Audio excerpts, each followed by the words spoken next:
They don't belong here. That was the first thing whispered when the church doors opened. Sunday morning, small-town America, 1945. White clapboard walls. A gravel parking lot. Heat already rising toward 80 degrees before noon. Inside, the sanctuary smelled of old wood and lemon oil, sunlight pouring through stained glass in ribbons of blue and red. Then the truck pulled up. 8 German women stepped down, gray uniforms plain, small black letters stitched at the hem, PW. Prisoner of war. Captain Andrew Cole adjusted his leather gloves and spoke without raising his voice. Back row. No contact. His tone wasn't cruel. It was procedural. The townspeople watched in a silence so complete you could hear the ceiling fan turning overhead. Liesel Hartmann walked third in line. 26 years old. Blonde hair pinned tight at the nape of her neck. She did not look left or right. She counted steps instead. 12 from the door to the final pew. The wood was warm beneath her fingers as she sat. She had been told Americans would humiliate them, parade them, use them as examples. Instead, there was only distance. A hymn book rested in the rack in front of her. She did not touch it. The organ began to play, low and steady, notes rolling through the room like distant thunder. Liesel's shoulders stiffened. Music had once meant air raid sirens, crowded shelters, waiting in the dark. Her breath shortened. 2 rows ahead, a little boy twisted in his seat, staring openly. His mother gently turned him forward. No one smiled. No one scowled. They simply looked. Captain Cole stood along the side wall, posture straight, eyes scanning the room. He had escorted prisoners before. Farms. Work details. Never a church service. He wasn't sure whose idea it had been. Perhaps the pastor's. Perhaps his own, said out loud without thinking. The offering plates rested near the altar, polished brass catching the light. Liesel noticed small things instead. The way sunlight touched the American flag near the pulpit. The way a woman in a blue dress adjusted her hat. The way the floorboards creaked when someone shifted weight. Ordinary sounds. Ordinary life. The pastor cleared his throat. Let us pray. The congregation bowed their heads. Liesel hesitated half a second, then lowered hers too. Not from obedience. From habit. Silence settled again, thicker now, but different. Not suspicion. Something else. The boy. In front of her slipped from the pew at the worst possible moment, his shoe catching the aisle runner. He pitched forward. Liesel moved before she thought. One hand reached out, steady, firm. She caught him inches above the hardwood floor. Gasps fluttered across the room. The child blinked up at her. For a heartbeat, no one breathed. Captain Cole stepped forward instinctively, then stopped. Liesel released the boy gently back toward his mother. She did not smile. She did not speak. She simply folded her hands in her lap again. The whisper returned, softer now. They don't belong here. But this time, it didn't sound certain. The boy's mother pulled him close, her hand resting protectively on his shoulder, but she did not pull him away from Liesel as if she were something dangerous. That small restraint shifted the air in the room. The pastor resumed his prayer, voice steady, measured, as though nothing unusual had happened. Yet everyone felt it. Captain Andrew Cole returned to his position along the wall, but his stance changed by half an inch. His shoulders lowered. His jaw unclenched. He had expected tension. He had prepared for protest. Instead, he had witnessed instinct. The kind that comes before politics. Before flags. Before history. Liesel kept her eyes forward. Her heart was still racing, though her hands rested calmly in her lap. She had not meant to move. Her body had decided for her. Years of tending to the injured had taught her to react first and think later. The organ began again, softer now. A different hymn. Slower. The melody did not rise sharply. It unfolded. Liesel recognized nothing of the language, but she understood the rhythm. It was steady, predictable, safe. Around her, pages turned in unison, thin paper brushing against fingertips. The sound was gentle, like wind moving through dry grass. She hesitated, then reached for the hymn book in front of her. The cover was worn at the corners. She opened it carefully, following the congregation by watching when they stood. When they sat, no one instructed her. No one corrected her. They simply continued. 2 pews ahead, the same boy looked back again, this time not with fear, but with curiosity. He studied her, as if memorizing a face he did not yet understand. Liesel met his gaze for a brief second and gave the smallest nod. Nothing more. Captain Cole noticed. He had been trained to read rooms the way other men read maps. He saw the elderly man near the aisle who had whispered earlier. He saw that the man remained seated, hands folded, not hostile, only uncertain. Uncertainty was different from anger. Uncertainty could change. The offering plates were lifted from the altar and carried row by row, brass glinting under the morning light. Cole's eyes followed them instinctively. Regulations had not specified what to do in this situation. There was no line in any manual about prisoners and church collections. As the plate approached the back pew, Cole took a step forward, then stopped. Liesl watched the polished rim pass from one set of hands to another. Coins clinked softly. Bills folded once, twice. When the plate reached her, she did not reach for money. She had none. Instead, she removed something small from the pocket sewn inside her sleeve. A square of neatly folded cloth. White, carefully mended along one edge. She had stitched it herself weeks earlier from spare fabric at the camp. Repairing something torn had felt like control. She placed the cloth gently into the offering plate. Not as payment. Not as charity. As a gesture. The woman beside her glanced down at it, then at Liesl. Their eyes met. No smile. No frown. Just recognition. The plate moved on. Captain Cole exhaled slowly, though he had not realized he had been holding his breath. The hymn continued. Voices blending. For the first time since stepping into the building, the silence did not feel heavy. It felt deliberate. Chosen. And when the final note faded, the quiet that followed did not divide the room. It held it together. The final prayer ended without ceremony. No dramatic pause. No raised voices. Just the soft scrape of pews as the congregation stood. Captain Andrew Cole moved first, stepping toward the back row before anyone else could approach. His expression was controlled, professional. Time, he said quietly. It was not a command. It was a reminder. Liesl rose with the others, smoothing the front of her gray uniform as though preparing for inspection. The sunlight had shifted while they were seated. It now angled directly through the stained glass, laying bands of color across the wooden floor. Blue across her shoes. Red across the aisle. For a brief second, she noticed how ordinary it looked. Not sacred. Not political. Just light. People began to file out, row by row. A few avoided looking at the prisoners altogether. Others glanced openly, curiosity no longer edged with suspicion, but something softer. The elderly man who had whispered earlier stood slowly, leaning on the back of the pew in front of him. As he passed the back row, he paused, only for a breath. He nodded once. Not approval, not apology, acknowledgement. Then he continued toward the door. Captain Cole saw it. He did not react outwardly, but something registered behind his steady gaze. The boy who had fallen tugged at his mother's sleeve. Whispering questions, she answered in low tones.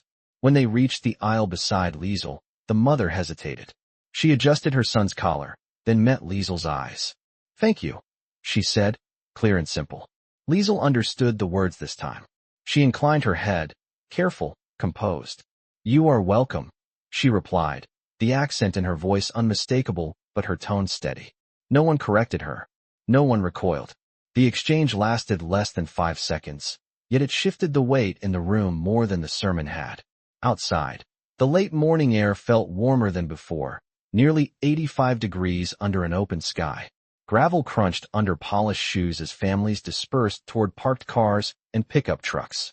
The American flag near the entrance stirred lightly in the breeze. The 8 women were escorted toward the transport truck, but the walk felt different now. Not a procession, not a display, simply movement. Captain Cole opened the passenger side door and gestured for them to climb in. Before stepping up, Liesl glanced back once at the church doors. They remained open, sunlight spilling across the threshold. No guards blocked it. No signs forbade entry. It was just a doorway. Cole followed her gaze. It was a service, he said, almost to himself. Liesl answered without looking at him. Yes. He studied her profile for a moment. You did not have to do that, he added. She understood what he meant. The boy, the cloth and the offering plate. The quiet hymn. I know, she said. They drove away slowly, tires pressing shallow tracks into the dust.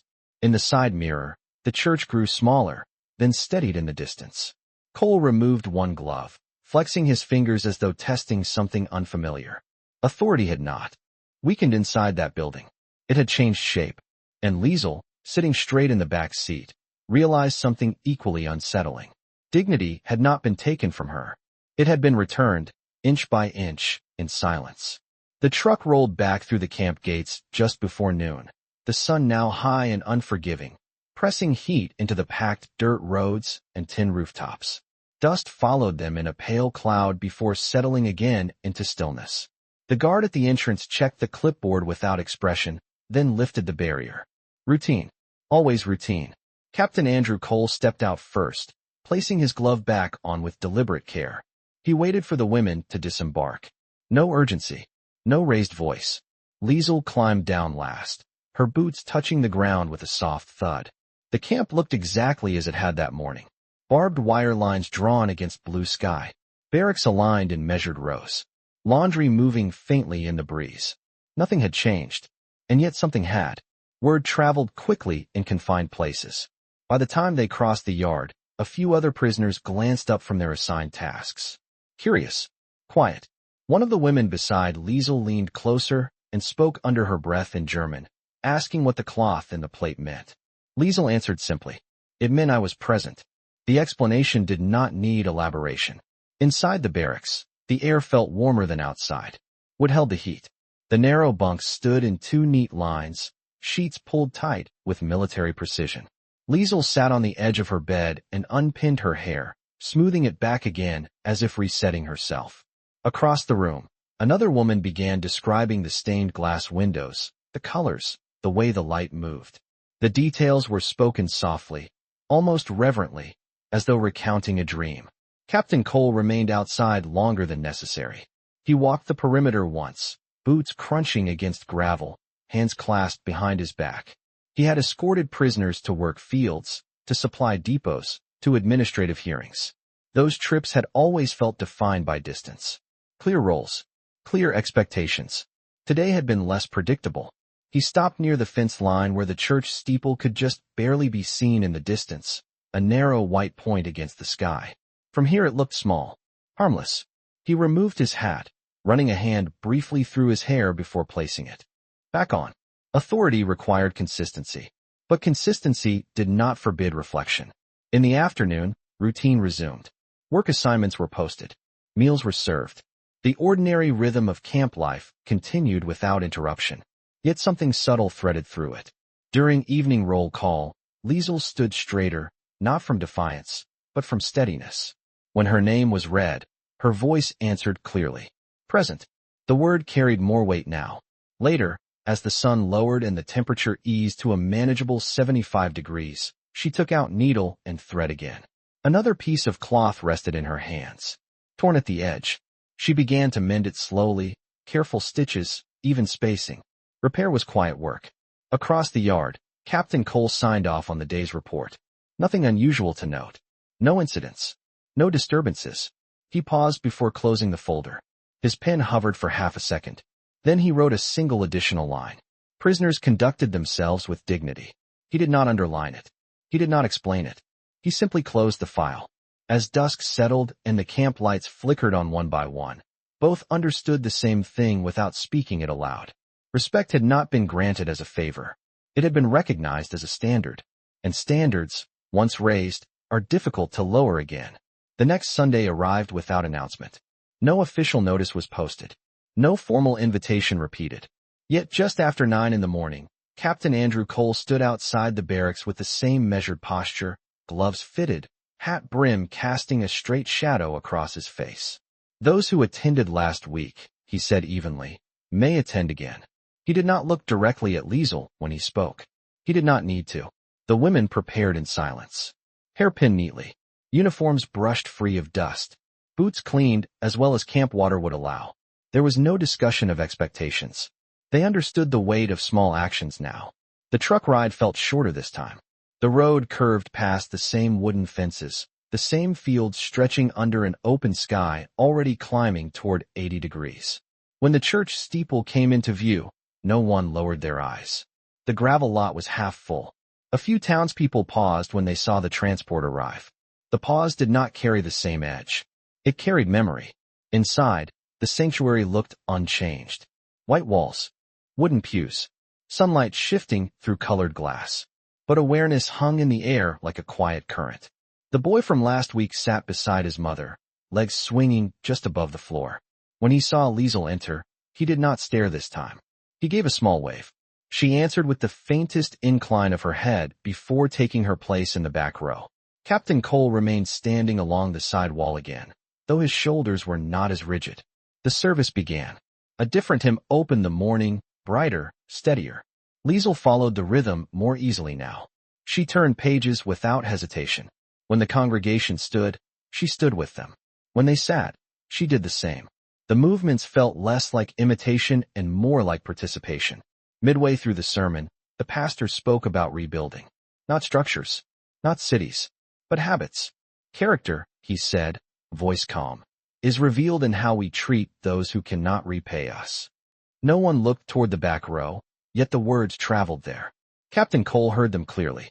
His jaw tightened slightly, then relaxed. After the final hymn, as people rose to leave, the elderly man who had nodded the previous week approached the aisle near Liesel's pew. He removed his hat, holding it against his chest. "Morning," he said. The word was simple, offered without ceremony. Liesel met his gaze.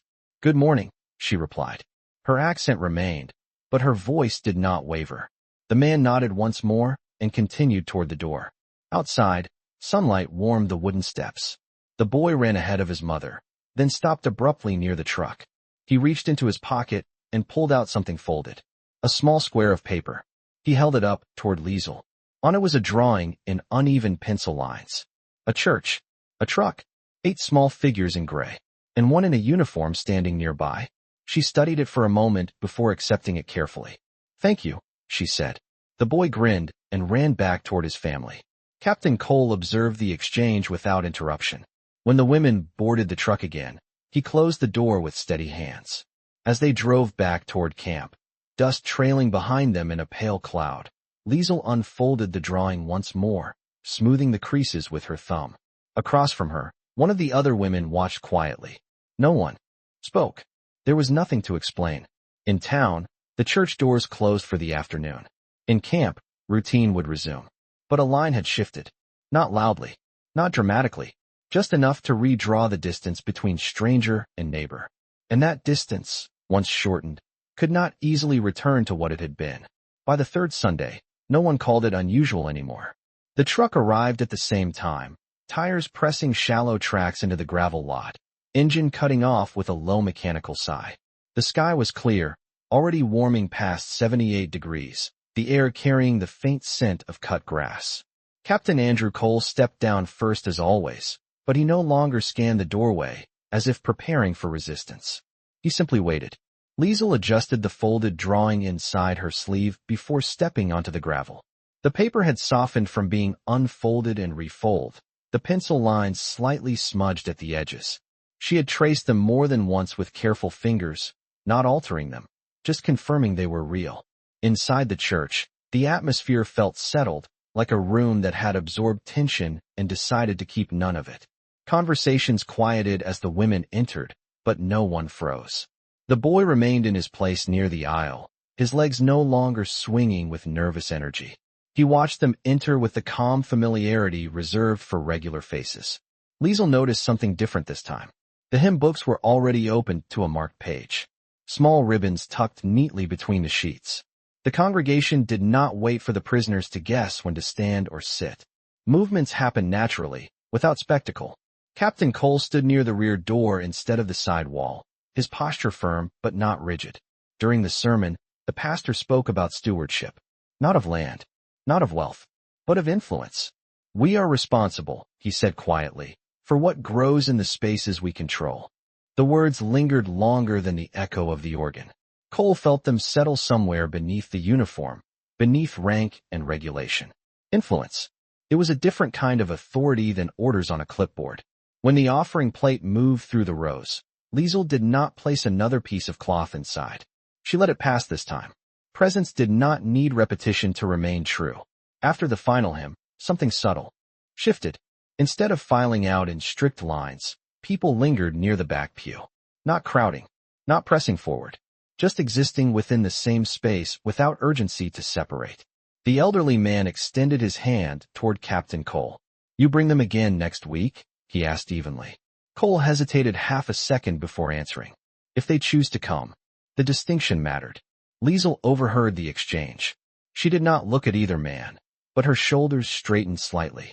Outside, sunlight struck the white church walls with a steady brightness. The boy approached again, though this time empty-handed. Are you staying? He asked Liesel plainly. She considered the question. It did not refer to the church. It referred to something broader. For now, she answered. The boy nodded as if that was sufficient. Captain Cole opened the truck door, but he did not rush the moment. As the engine started and gravel shifted beneath the tires, the church doors remained open behind them, unguarded and unthreatened. Back at the camp, routine continued. Work details assigned. Meals served. Roll call completed with methodical precision. Yet in the space between orders and obedience, something quieter had taken root. Influence, once exercised through distance, had been replaced by example. An example, once witnessed, did not fade easily. In the evening light, as temperatures cooled towards 70 degrees and shadows lengthened across the yard, Captain Andrew Cole stood at the edge of the fence line again. The church steeple was barely visible against the horizon. He removed his glove slowly, flexing his fingers as if adjusting to a new weight. Across the compound, Liesel unfolded the drawing one more time, smoothing its creases carefully before placing it back inside her sleeve. Neither spoke of what had changed. They did not need to. Some shifts do not announce themselves. They simply remain. The fourth Sunday came with clouds rolling low over the fields, soft gray stretching across the sky, as if the world had decided to quiet itself. The air held at 72 degrees, cooler than the weeks before, carrying the scent of rain that had not yet fallen. Captain Andrew Cole stood outside the barracks at precisely 9 o'clock, but this time he did not call for volunteers. The women were already waiting. Liesel stepped forward without hesitation, the folded drawing still tucked carefully inside her sleeve. The ride to town felt almost familiar now, the curve in the road no longer surprising, the church steeple rising from the horizon like a marker of something steady. When they arrived, fewer heads turned. Not because the sight was ordinary, but because it had been accounted for. The gravel lot was damp from early morning dew, small stones darkened in patches. Inside, the sanctuary felt warmer than the sky outside, candlelight flickering faintly against white walls. As Liesel moved toward the back pew, she noticed something new. The hymn books in the rack had small slips of paper placed at the top, marking the page. No announcement was made about it. No explanation. It was simply there, waiting. Captain Cole took his place near the entrance again, but he removed his gloves before the service began, tucking them neatly into his pocket. The sermon that morning spoke about bridges. Not the kind built from steel and bolts, but the kind formed through repeated steps across the same distance. Trust, the pastor said quietly, is constructed one return at a time. The words settled into the room with a weight that did not accuse and did not demand. Liesel listened, not translating each sentence in her mind as she once had, but allowing the rhythm to carry meaning on its own. When the congregation stood to sing, her voice joined softly, not loud enough to lead, not faint enough to disappear. The sound was steady. Across the aisle, the elderly man glanced once in her direction, then forward again, his posture unchanged yet no longer guarded. During the offering, the plate moved as it always did. This time, as it passed Liesel, the woman seated beside her reached down and adjusted the folded cloth still resting inside from weeks earlier. She did not remove it. She simply straightened it, as one might straighten a ribbon that had shifted out of place. The gesture was small, but deliberate. Captain Cole noticed it from where he stood. He did not interrupt. He did not comment. After the final prayer, no one hurried to leave. Conversations formed in low tones, not excluding the back row, not centered upon it either. The boy approached again, standing just within respectful distance. It might rain, he said, glancing toward the window. Liesel followed his gaze. The stained glass reflected clouds moving slowly overhead. Then we will get wet, she replied calmly. The boy considered this and nodded, satisfied with the simplicity of it. Outside, as the first light drops began to fall, tapping softly against the wooden steps, Captain Cole opened the truck door, but paused before ushering the women inside. For a moment, he allowed the rain to settle across his uncovered hands. He looked toward the church entrance where several townspeople stood beneath the overhang, watching without suspicion. Authority had not weakened. It had widened. And as the truck rolled back toward camp under a sky finally releasing its rain, Liesel realized that the distance between barbed wire and stained glass was no longer measured in miles. It was measured in return. The rain passed before morning. By the next Sunday, the air was clear again, washed clean, sunlight reflecting sharply off puddles that had settled into shallow dips along the gravel lot. The temperature hovered near 75 degrees, mild and steady. Captain Andrew Cole arrived at the barracks 5 minutes earlier than usual, though he did not mention it. The women were already prepared. Routine had transformed into intention. Liesel stepped forward with quiet certainty, the small drawing still resting inside her sleeve, its edges worn but intact. The ride into town felt almost peaceful.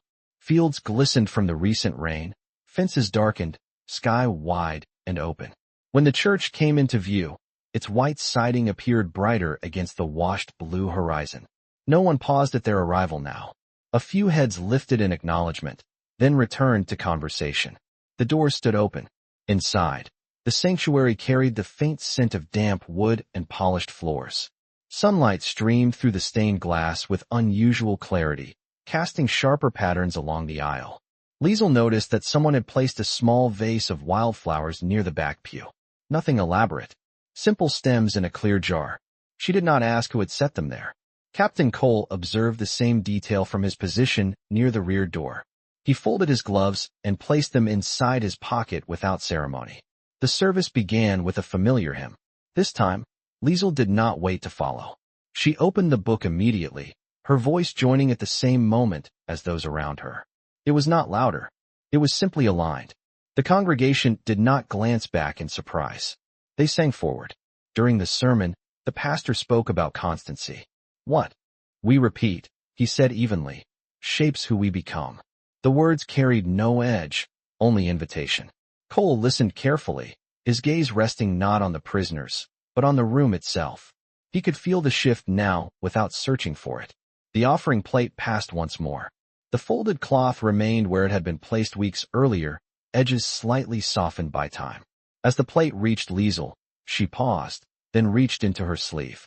She removed the drawing the boy had given her and unfolded it gently. The pencil lines had faded slightly at the creases, but the church, the truck, the small gray figures, and the uniformed officer were still visible.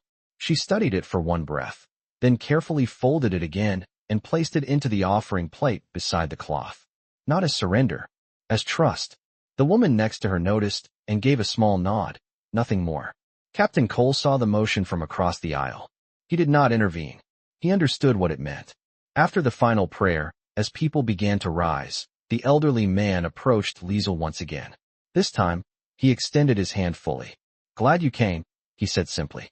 Liesel met his eyes and accepted the handshake. "I am glad also," she replied. Outside, the sun reflected off the damp gravel, warming the ground steadily toward 80 degrees. The boy stood near the steps, searching for something in his pockets, then realizing it was no longer there. He smiled anyway. As the women boarded the truck, Captain Cole closed the door with measured care. When he climbed into the driver's seat, he glanced once toward the open church doors. They remained unguarded, welcoming without proclamation. As the engine turned over and the truck eased back onto the road, Liesel watched the building recede in the side mirror. The distance between camp and sanctuary had not changed in miles, but it no longer felt like separation. It felt like a path worn by return. The following week arrived with a subtle change that no one announced out loud. A notice had been posted near the camp office late Friday afternoon, typed on thin government paper and pinned flat against the board. Religious attendance for prisoners would continue until further review. Captain Andrew Cole had read the line twice before folding his hands behind his back and walking away. It was not opposition. It was not endorsement. It was observation. Sunday morning unfolded warm and bright, already nearing 82 degrees before 10 o'clock. The women prepared as they had in previous weeks, but this time there was less tension in their movements. Liesel no longer counted her steps from barracks to truck. She knew the rhythm now. The drive into town passed beneath a wide blue sky stretched clear to the horizon. When the church steeple appeared, It felt less like arrival and more like continuation. Inside, something else had shifted. The folded cloth and the drawing were no longer in the offering plate. Instead, they had been placed carefully on a small table near the entrance, beneath a handwritten card that read, "In gratitude for shared mornings." No names, no signatures, just ink pressed firmly onto paper. Liesel paused when she saw it. She did not reach for the cloth. She did not take back the drawing. She only stood for a moment, understanding that what had been offered had been received. Captain Cole noticed her pause, but did not interrupt. The congregation moved easily now, no longer measuring the distance between pews. During the opening hymn, Liesel's voice blended without effort. It did not stand out. It did not shrink. It simply belonged to the sound. The pastor spoke briefly that morning about witness. Sometimes, he said, his voice steady, the quietest presence speaks the loudest truth. He did not gesture toward the back row. He did not need to. Cole listened carefully, arms relaxed at his sides. He understood that policy could direct behavior, but example shaped belief. After the final prayer, something unexpected occurred. Instead of dispersing immediately, several members of the congregation gathered near the back pew. Not crowding, not overwhelming, just standing within reach. The elderly man extended his hand again. The woman beside Liesel adjusted the vase of wildflowers slightly closer. The boy stepped forward and said, "You will come next week?" Liesel looked at Captain Cole before answering. He met her gaze briefly, then gave the smallest nod. "If allowed," she replied softly. Outside, sunlight shimmered across the gravel lot, heat rising gently from the ground. As the women boarded the truck, no one watched with suspicion. They watched with familiarity. Captain Cole climbed into the driver's seat and glanced once more at the open church doors. Authority had not been diminished by these mornings. It had been clarified. As the truck rolled back toward camp, dust lifting in pale swirls behind it, Liesel looked out at the passing fields. Barbed wire would greet them at the gate. Routine would resume. But something permanent had been set in motion. The line between enemy and neighbor had not been erased. It had been redrawn. And redrawn lines, once seen clearly, are difficult to ignore. The notice remained pinned to the board all week, edges curling slightly in the heat, ink fading under direct sun. Until further review, the phrase lingered in quiet corners of the camp like a held breath. Captain Andrew Cole read it again on Saturday evening, hands clasped behind his back, boots planted evenly on packed dirt. He understood the language of temporary permissions. They could narrow. They could vanish. Sunday arrived warm, nearing 84 degrees before the church bell rang. The sky stretched cloudless, wide, and almost indifferent. The women prepared as usual, but there was an awareness in their movements now. Not fear, not urgency, awareness of fragility. Liesel folded her uniform sleeves carefully, smoothing each seam as though order itself were something that could be preserved by touch.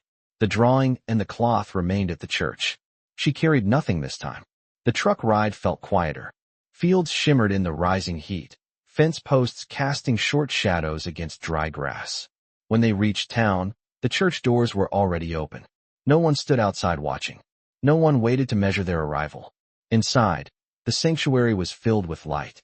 Sunlight poured through the stained glass with such brightness that colors spilled across the pews in bold shapes. Liesel paused at the entrance for half a second, not from hesitation, but from recognition. She had entered this space enough times to know its rhythm. Captain Cole removed his gloves before stepping fully inside. He did not issue instructions. He did not remind them where to sit. They moved to the back row by choice. The hymn began, steady and familiar. Voices rose together, filling the wooden beams above with something that felt less like ceremony and more like habit. During the sermon, the pastor spoke about seasons. Some things, he said calmly, are given to us for a time. What we do within that time becomes our testimony. The words settled heavily, though no one turned toward the prisoners. Cole felt the weight of it in a way he could not easily explain. Authority measured in months. Influence measured in moments. After the final prayer, there was no dramatic farewell. The elderly man approached as always, hat in hand. "Good to see you," he said simply.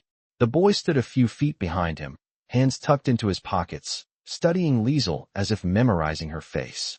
She bent slightly, lowering her voice. "You draw very well," she said. He smiled, shoulders lifting with quiet pride. Outside, the heat pressed stronger now, nearly 87 degrees under direct sun. The truck waited near the gravel edge. Captain Cole held the door open longer than necessary, allowing the women to step up without hurry. As the engine started, he glanced once toward the church entrance. The small table near the doorway still held the folded cloth and the drawing beneath the handwritten card. In gratitude for shared mornings. He did not know how long the notice would remain on the board. He did not know whether policy would shift. But as the truck rolled back toward camp, dust rising behind it in pale waves, he understood something clearly. Permission had allowed the visits. Character had sustained them. And character, once revealed in the open light of morning, could not be easily undone by a line typed on thin paper. On Monday morning the notice was gone. The board outside the camp office stood bare except for routine work assignments and supply lists typed in narrow columns. No explanation replaced it. No clarification followed. Captain Andrew Cole stood in front of the empty space longer than necessary, the early sun already warming the yard to 75 degrees. He did not call anyone over. He did not make a comment. He simply memorized the absence. Word traveled quickly through the barracks without being spoken. By mid-morning, Liesel understood.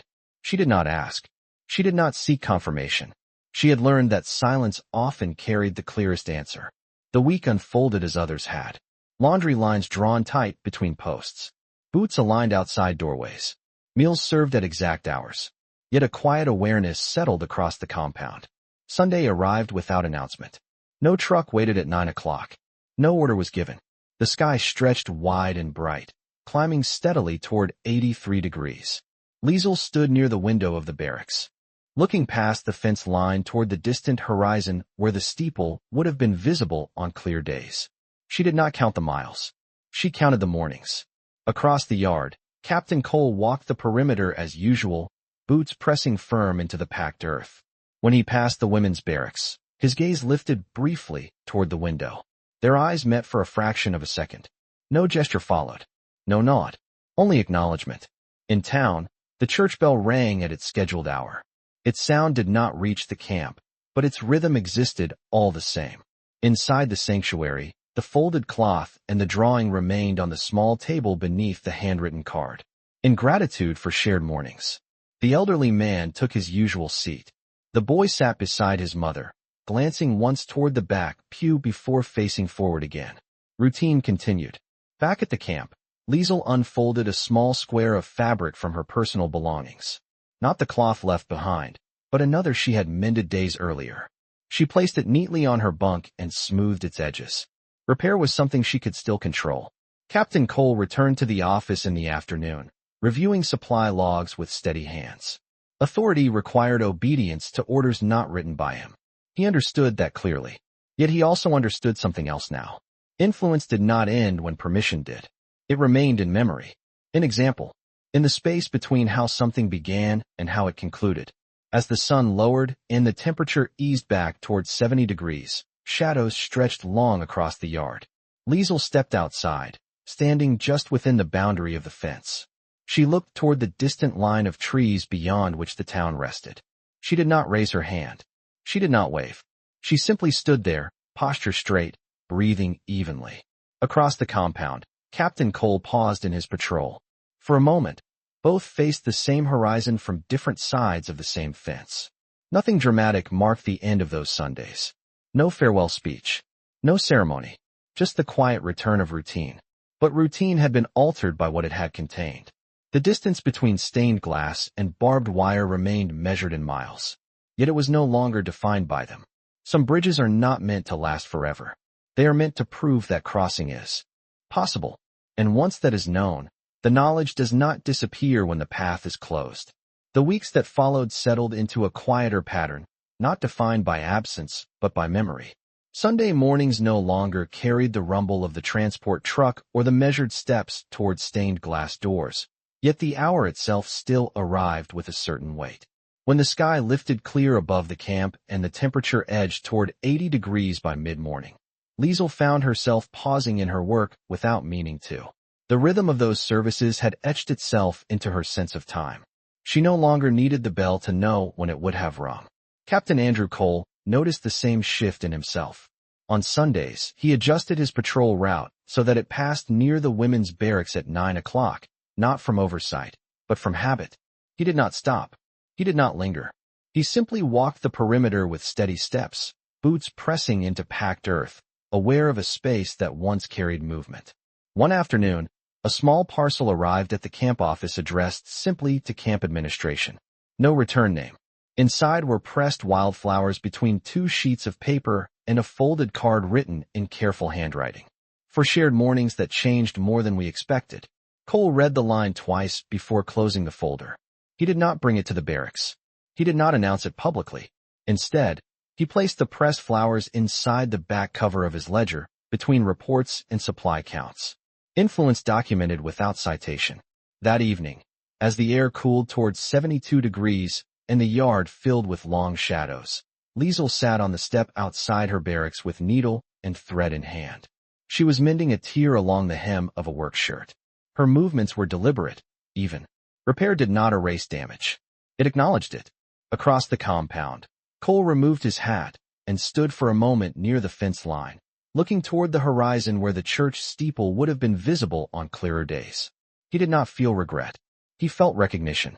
The distance had not returned to what it once was. In town, the folded cloth and drawing remained on the small table near the church entrance.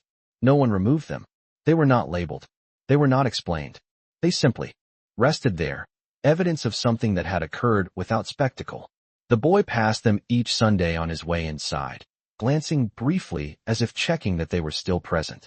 Back at the camp, routine continued with steady precision. Roll call, work assignments, meals served at exact hours. Yet within that routine, something subtle endured. Liesel stood straighter during inspections. Her voice answered clearly when her name was called. Captain Cole wrote his reports with the same discipline as before, but he no longer described prisoners solely by category. He noted conduct. He noted composure. He noted dignity. Authority had resumed its defined boundaries. Permission had been withdrawn. But example remained, threaded quietly through memory like a stitch holding fabric together. As twilight settled and the temperature eased back towards 70 degrees, Liesel finished her mending and tied off the thread with care. She folded the garment and placed it neatly beside her bunk. Across the yard, Captain Cole closed his ledger, the pressed wildflowers resting unseen between its pages. Neither spoke of the Sundays that had passed. They did not need to. Some seasons conclude without ceremony, yet their imprint stays, steady as sunlight through stained glass, long after the doors have closed. Late summer settled over the camp with a steady heat that pressed the afternoons past 88 degrees and left the evenings heavy with stillness. The days grew shorter almost without notice. Shadows stretched longer across the yard, and the air at dusk cooled more quickly than before. Routine remained exact. Roll call at 6. Work details by 7. Meals on schedule. Yet beneath the order, something quieter endured. One afternoon, a second notice appeared on the board outside the office. Reassignment expected within 30 days. Transfer pending. No names were listed, but everyone understood what it meant. The war was shifting. Camps would close. Prisoners would move. Captain Andrew Cole stood before the paper longer than he had stood before any previous notice.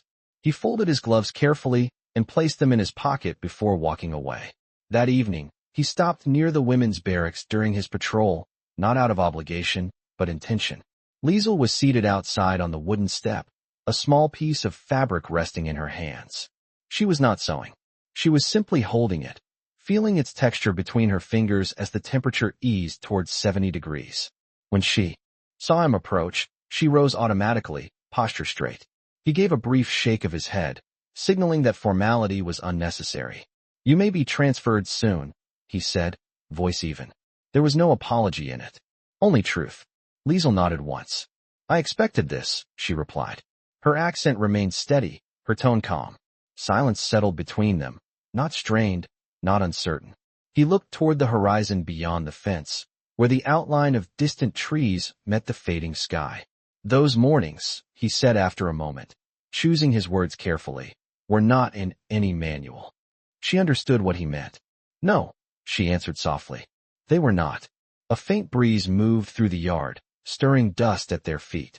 In town, the church stood as it always had, white walls reflecting the last light of day. The folded cloth and drawing still rested on the small table near the entrance, undisturbed. The boy had grown used to seeing them there, as constant as the pews themselves. Back at the camp, Captain Cole removed his hat, holding it briefly at his side. "I will note your conduct in the transfer report," he said. It was not a promise of favor. It was acknowledgement. Liesel inclined her head. "Thank you." There was nothing more to add. No speeches. No declarations. The following Sunday passed without ceremony. No truck. No bell heard from the camp. But at 9 o'clock, Liesel stood near the fence line once more, facing the direction where stained glass once caught her eye. Captain Cole paused at the opposite corner of the yard, both of them oriented toward the same unseen landmark. The distance remained. The fence remained. The war remained. Yet something had shifted permanently. Not policy. Not rank. Perspective. As twilight settled and the temperature dropped to 68 degrees, Liesel returned to her bunk and folded the piece of fabric with care, placing it among her few belongings. Captain Cole closed his ledger in the office, the pressed wildflowers still resting between its pages. Neither knew where the next assignment would lead. Neither knew if paths would ever cross again. But they both understood this. Dignity does not require permission. It requires presence. And once presence has been witnessed, it cannot be unseen. She had not raised her voice. She had raised the standard.